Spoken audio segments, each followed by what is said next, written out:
우리가 이 땅을 사노라면 나의 인생에 계획하지 않았던 일들이 종종 일어나게 됩니다. 한 번도 소망하지도 또 꿈꾸지도 않았던 일들이 때론 눈앞에 펼쳐집니다. 도대체 이런 일은 어떻게 우리 가운데 일어나는 것일까요? 그 이유는 간단합니다. 내가 나의 인생을 주도하고 있지 않기 때문에 우리 가운데 그런 일들이 일어나는 것입니다. 내가 만나겠다고 해서 만나고 안 만나겠다고 해서 안 만나는 것도 아닙니다.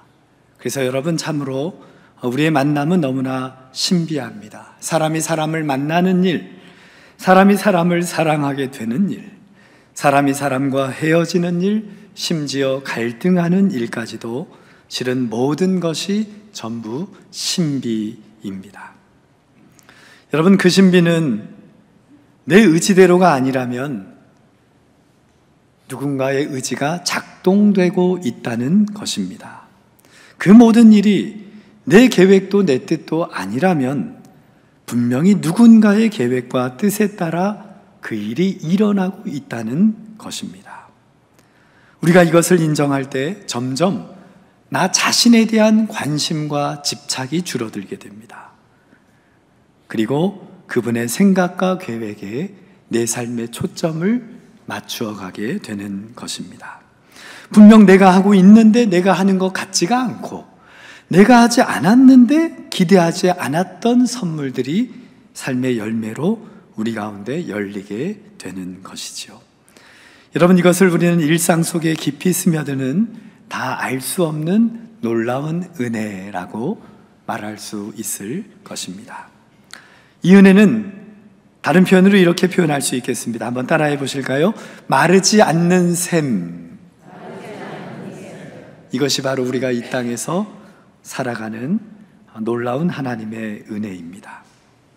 오늘 우리가 읽은 본문에 보면 알렉산드리아라는 배를 탄 바울을 포함한 276명의 죄수들이 지금 한 섬에 조난을 당하여 상륙하게 되었습니다.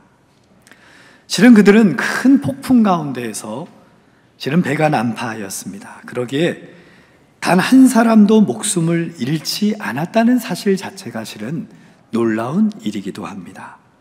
14일 동안 그들은 유라굴로라는 광풍으로 인하여 해와 별도 보이지 않는 칠흑 같은 어두움 속에서 먹지도 못한 채, 마시지도 못한 채 배의 모든 짐, 배를 움직이는 기구들을 포함하여 모든 것을 바다에 전부 버려야 겨우 생명을 유지할 수 있었던 분들입니다.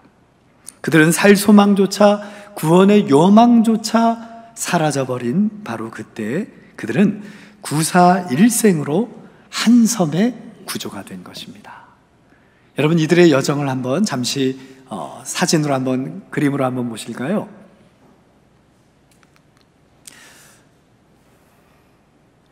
여러분이 보실 때 우측이 바로 예루살렘, 그리고 바로 그 위에 가이사랴라는 사도 바울이 로마로 향하는 긴 여정이 죄수의 신분으로 출발된 곳입니다.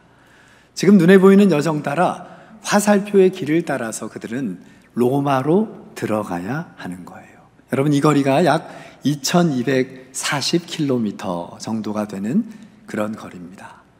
그들이 출발한 시기는 이미 겨울바다를 헤쳐가야 하는 매우 위험한 시기였습니다. 그들은 정말 이곳에서 너무나 큰 어려움과 환난 속에 큰 풍랑을 만나서 그들은 순식간에 자신들의 앞을 헤아리지 못한 채 이 지중해 바다를 흘러 태풍의 바람을 따라 이동하게 된 것입니다. 여러분, 이렇게 정상적으로 반대편에 있는 왼쪽에 있는 대륙이 바로 유럽입니다. 이달리아라고 되어 있는 곳이 바로 이탈리아인데요, 바로 그 밑에 있는 섬까지 그들이 이르게 된 것이죠.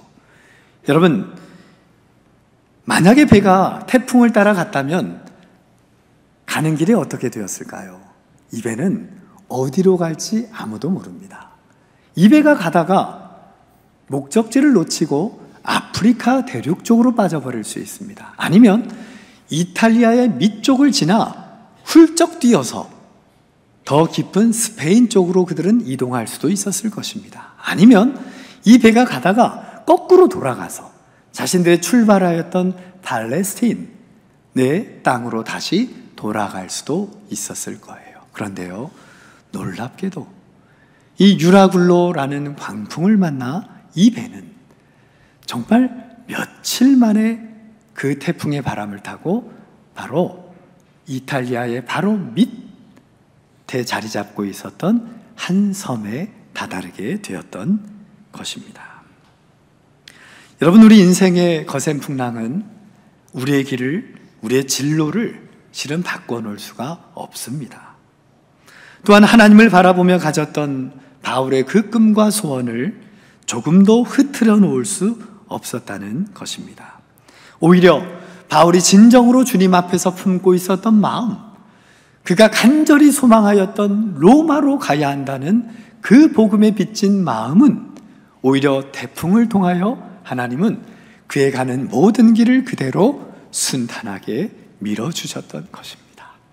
우리만 그것이 태풍이라고, 우리만 죽을 것 같다고 원망하고 실망하고 낙담할 뿐이지, 우리 하나님은 바로 그 유라굴로 광풍을 통하여 가장 빠른 길로, 가장 안전한 길로 이태리 로마의 밑둥까지 인도하여 주셨던 거예요.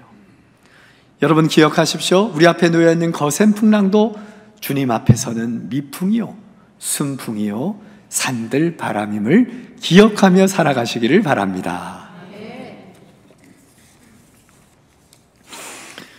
우리의 삶도 마찬가지입니다. 우리 인생의 고난이 결코 우리에게 손해를 주지 못합니다. 고난의 풍랑이 결코 우리의 갈 길을 막을 수가 없습니다. 단지 경제적으로 손해보고 육신적으로 고달픈 삶이 기다리는지는 모르지만, 그러나 실은 그 고난 때문에 우리가 영적으로 얻는 축복에 비하면 이것은 비교할 수가 없는 것입니다.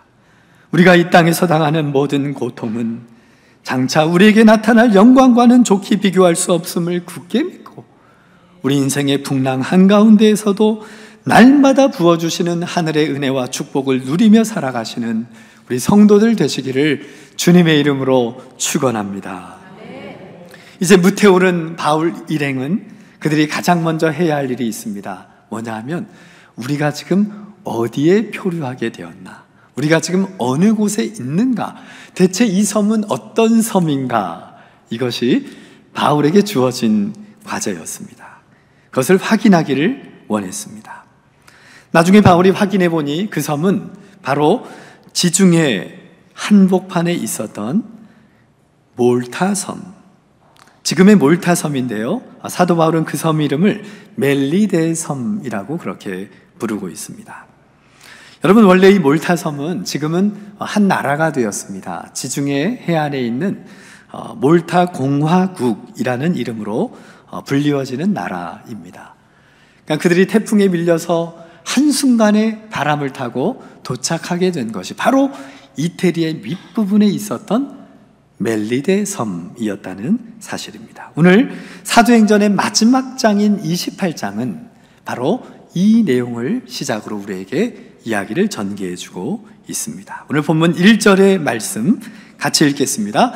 우리가 구조된 후에 안즉 그 섬은 뭐라? 멜리데라 하더라.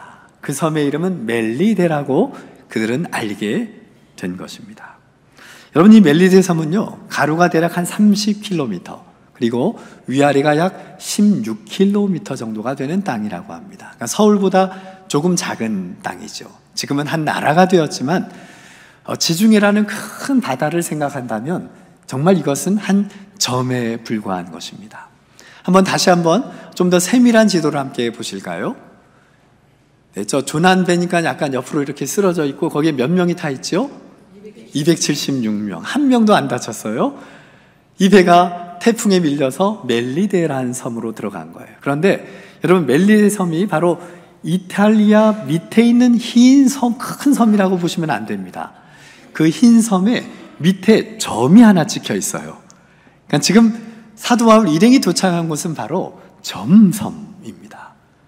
이탈리아의 최남단에 있었던 멜리데란 섬에 그들이 이르게 되었던 것입니다.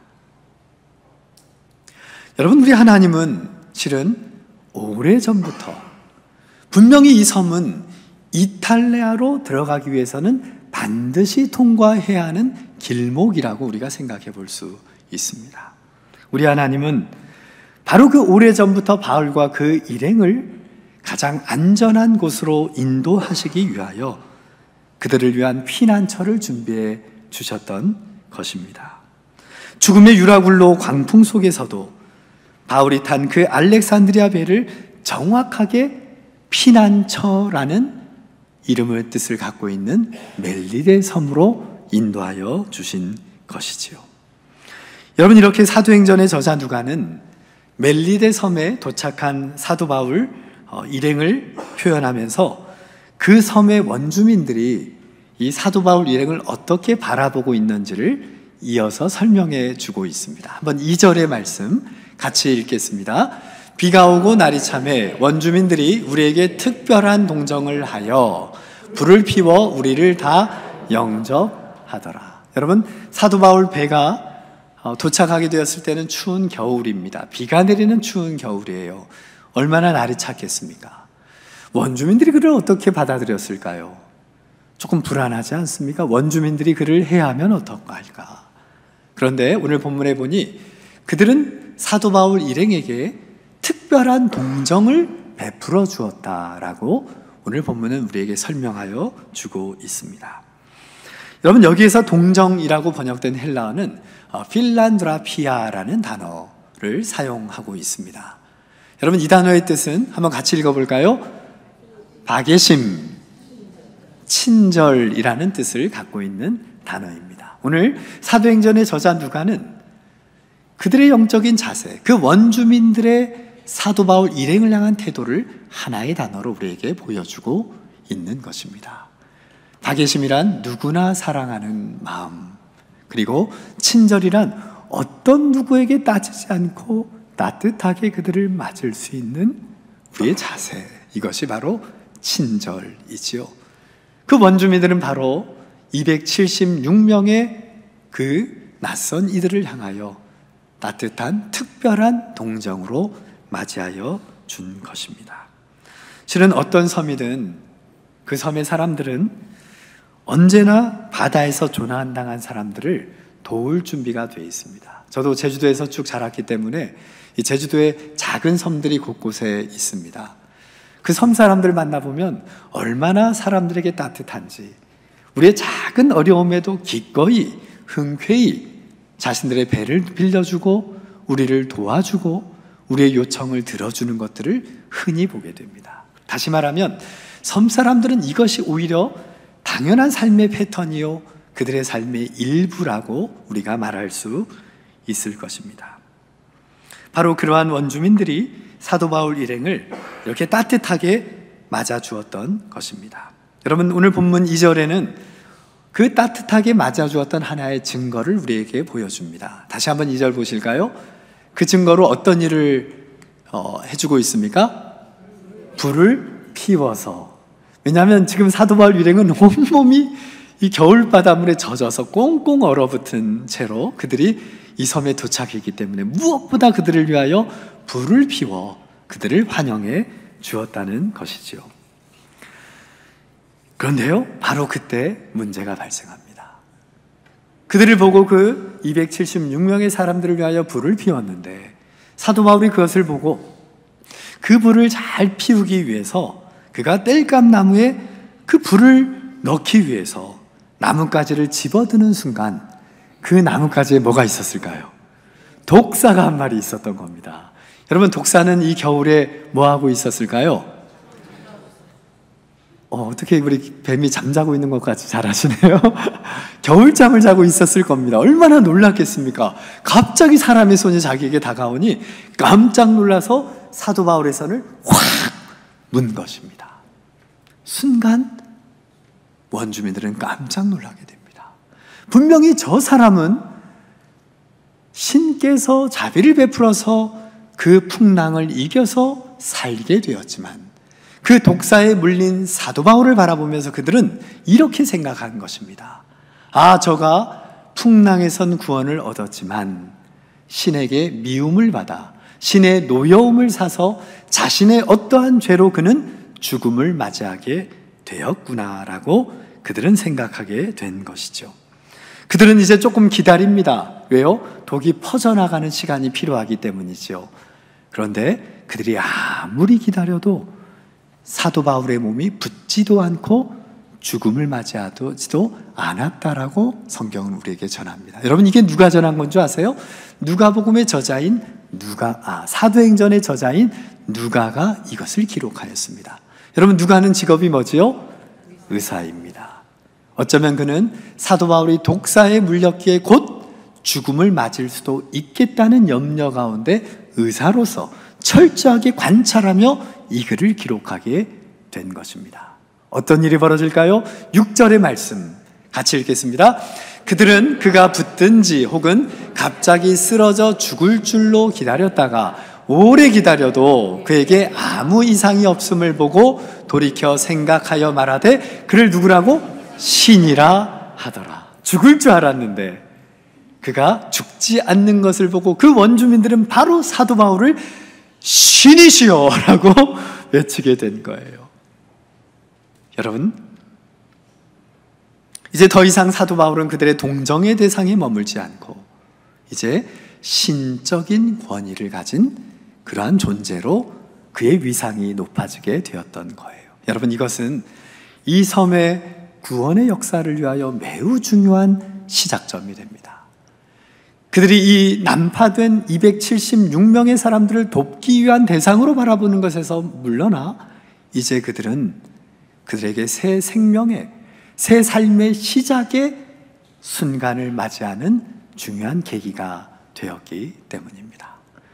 여러분, 이 소식을 사람들이 듣고 섬만의 소식이 퍼져나가게 됩니다. 그러자 이 멜리데 섬만의 1인자라고 불리우는, 오늘날로 말하면 최고의 권력자라고 말할 수 있을 것입니다. 보블리오라는 사람이 있는데요, 이 사람이 그 사실을 듣고 급히 사도 바울 일행을 자신의 집으로 초대합니다. 극진한 식사를 준비해서 사도 바울 일행을 대접하게 된 것입니다. 여러분, 이것만도 대단한 일 아닙니까? 그 낯선 땅에 들어가서 그저 피난민으로 조난당한 사람 정도로 동정을 받을 땅에 이제 그들이 하나님의 이름을 증거할 수 있는 절호의 기회가 바로 그 섬의 1인자인 보블리오를 만남으로써 시작하게 된 거예요. 그런데요, 마침, 여러분, 하나님의 모든 일은 한번 따라 하시겠습니다. 그런데요, 마침 여기서 시작됩니다. 마침 그 보블리의 집에서 식사 대접을 받고 있는 중에 방 한쪽에 그 보블리오의 부친께서 누워 계셨습니다. 오늘 이 사도행전의 저자인 누가는 그 아버님이 열병과 이질로 죽음을 맞이하고 있었다라고 기록하고 있습니다. 의사가 볼 때는 반드시 그 시대에는 그 병은 죽을 수밖에 없는 그러한 병이라고 관찰되었을 것입니다. 사도 바울이 우연히 마침 그때 옆방에 계신 그 보블리오의 아버님을 뵈고 그 자리에 들어가 그 아버님을 위하여 기도하고 안수하여 줍니다. 그리고 그 아버님은 깨끗이 병에 낫게 된 거예요. 여러분, 이 정도면 대단하지 않습니까? 아니요. 그런데 한번 따라 하시겠습니다. 그런데요, 마침 이 소식을 들은 수많은 섬 사람들이 보블리오의 집에 몰려오게 됩니다. 수많은 연약한 이들이 사도 바울에게 와서 그들의 아픈 비위를 꺼내어 사도 바울의 기도를 간절히 받기를 원하였다는 사실입니다. 저는 이 부분을 묵상하면서 과연 사도 바울의 마음이 어땠을까? 정말 그 연약한 이들을 품고 그들에게 손을 얹고 기도하고 끝냈을까? 저는 그렇게 생각하지 않습니다. 그들을 위하여 기도하고 그 치유의 은혜를 나누면서 분명히 사도 바울은 그들에게 주님의 복음을 담대하게 증거하게 되었을 것입니다. 그것은 너무나 당연한 일일 것입니다. 여러분, 그러한 관점에서 본다면 그 겨울비가 쏟아지던 멜리데 섬에 상륙한 늙고 병든 바울은 그저 그들의 동정의 대상이 아니라 그 섬에 있는 이들을 구원하시기 위한 하나님의 특별한 선물이었다는 사실입니다. 누구를 위한? 섬 사람들을 위한 하나님의 선물이었습니다. 오늘 본문이 그것을 우리에게 보여줍니다. 오늘 본문 마지막 9절에서 10절의 말씀인데요, 같이 읽습니다. 이러므로 섬 가운데 다른 병든 사람들이 와서 고침을 받고 후한 예로 우리를 대접하고 떠날 때에 우리 쓸 것을 배에 실었더라. 그들이 사도 바울에게 가서 고침을 받고 또 복음을 듣게 되었다는 말입니다. 성경에 보면 그들은 약 3개월 동안 이 섬에 머물렀다고 합니다. 그런데 3개월 동안 사도 바울 일행들에게는 어떠한 음식도 어떠한 거처도 없었습니다. 그런데 바로 이 섬의 사람들이 그들에게 모든 필요한 것들을 정성으로 대접하였다. 그리고 그들이 이제 로마로 떠나게 될 때, 로마 멀지 않습니다. 불과 일주일도 안 걸려 도착하게 될 겁니다. 바로 그 마지막 여정을 위하여 모든 필요한 것들을 배에 실어 주었다. 이것을 오늘 성경은 후한 예를 갖추었다라고 합니다. 한번 따라 하시겠습니다. 후한 예. 여러분, 예 중에 가장 풍성한 예는 어떤 예인 줄 아십니까? 예, 후한 예예요. 여러분, 은혜를 입은 자만이 이것이 가능합니다. 하나님의 은혜를 깨달은 자만이 진정으로 자신의 자리에서 후한 예로 누군가를 대접하고 섬길 수 있다는 말입니다. 여러분, 오늘 본문을 통하여 우리는 이것을 기억해야 합니다. 멜리데 섬은 로마를 품고 그 땅을 위하여 간절히 담대하게 나아가는 바울과 그 모든 일행을 위한 하나님의 피난처였다는 사실입니다. 멜리데가 피난처이기 때문에 그렇습니다. 그런데 그것은 결코 사도 바울 일행에만 머물지 않고 오히려 그 섬의 수많은 영혼들을 구원하시기 위하여 예비해 두신 또한 다른 피난처였다는 사실입니다. 바울도 섬 주민들도 계속하여 서로를 위한 하나님의 은혜의 통로요, 축복의 통로가 되어준 것입니다. 그 결과 은혜 입은 자들의 피난처인 이 멜리데 섬은 그저 조난당한 이들의 잠시 도움을 받는 곳, 혹은 원주민들이 끝까지 하나님을 모르고 구원의 길로 걷지 못한 연약한 이들을 위하여 하나님께서 예비하여 주신 그들을 위한 피난처, 곧 멜리데가 되었던 것입니다. 여러분, 기억하십시오. 하나님의 은혜는 결코 나 홀로만 누리는 것이 아닙니다. 계속하여 우리가 서 있는 그 세상으로 우리는 그 하나님의 은혜를 흘려보내야 합니다. 이것은 하나님의 은혜를 아는 자만이 가능합니다. 풍랑에서 살아본 자만이 가능합니다. 영원한 죽음의 세계에서 새 생명의 복음의 소식을 들은 자에게만 가능한 것입니다. 그 하나님의 은혜를 맛본 자만이, 그 은혜를 받아본 자만이, 그 맛을 아는 자만이 이 땅에서 그 하나님의 은혜를 흘려보내는 인생을 살아가는 것입니다. 이제 그 멜리데 섬은 며칠 위한 섬이 아닌 새 생명의 삶을 그 역사가 흘러가는 그러한 섬이 되었습니다. 그렇게 생각해 보면 이 자리에 있는 여러분들을 위하여도 그동안 그 긴 인생의 질곡의 역사 가운데 수많은 이들이 여러분을 위하여 그러한 멜리데 섬이 되어 주었을 것입니다. 이제 이 자리에 있는 우리 모두가 우리 주변에 조난을 당한 수많은 이들이 거쳐가는, 잠시 머무는, 그리고 그 나눔을 통하여 힘과 생명을 얻는 멜리데 섬으로 우리는 살아가야 할 것입니다. 여전히 우리가 세상에서 보잘것없는 존재라 할지라도 하나님은 그 구원의 역사를 이루시기 위하여 우리를 도구로 삼으십니다. 그러니 우리는 문제가 없고 부족함이 없습니다. 오히려 하나님은 우리에게 그러한 신적인 권위를 부여해 주실 것입니다. 여러분, 그러한 은혜가 있을 때마다 내가 하나님의 자리에 서서는 안 됩니다. 하나님은 그 구원의 역사를 이루시기 위하여 우리를 마치 신처럼 존귀히 여기며 세상이 우리를 그렇게 바라볼 수 있도록 은혜를 주신다는 말씀입니다. 그때마다 우리가 해야 할 일은 하나님을 증언하는 일이요, 그 하나님의 은혜를 흘려보내는 일이요, 하나님의 영광을 나타내는 그 일, 이것이 바로 피난처인 멜리데에서 우리가 해야 할 일입니다. 오늘 우리는 다시 멜리데로 나아갑니다. 은혜 입은 자들의 피난처인 그 멜리데에서 은혜 입은 자답게 하나님의 은혜를 날마다 흘려보내며 그 구원의 역사를 이루어 가시는 우리 모든 성도들 되시기를 주님의 이름으로 축원합니다. 기도합시다.